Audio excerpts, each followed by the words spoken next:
OK, donc là, Simon, c'est quoi la meilleure façon de l'entreposer?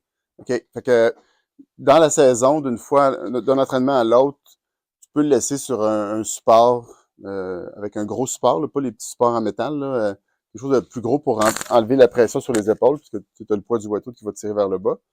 Mais idéalement, pour la saison, pour l'hiver, sur une longue période que tu l'utiliseras pas, je recommande plus de le plier, un peu comme il était dans le sac. Fait que nous, quand on les reçoit, on les reçoit dans un sac comme ça.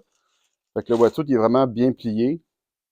Fait que je vais vous montrer comment le faire. Puis idéalement, je pense que le mieux, c'est de le replier comme c'était dans le sac. Donc, comment on fait ça? On met le wetsuit sur une table comme ça, sur le ventre.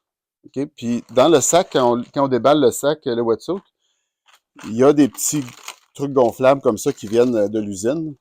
Ça reste pas tellement longtemps gonflé. Là, fait que je suggère d'acheter des isolants tuyaux de plomberie. Là, fait que ça coûte 3-4 piastres là, chez Rona, de faire comme ça.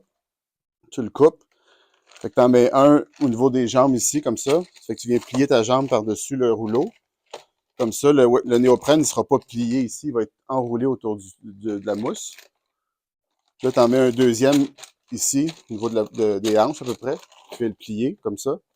Fait que tu replaces ton rouleau comme ça pour savoir toujours que le néoprène soit enroulé autour. Puis là, tu viens flipper les bras par-dessus, comme ça. Fait que là, il va être bien plié comme ça. Puis là, ben, dans ton sac, quand tu ajoutes un wetsuit, il y a un sac en filet qui vient avec. Fait que tu vas glisser ton wetsuit dans le sac. Là, tu peux le mettre sur une tablette là, pour qu'il se repose pour l'hiver. Super.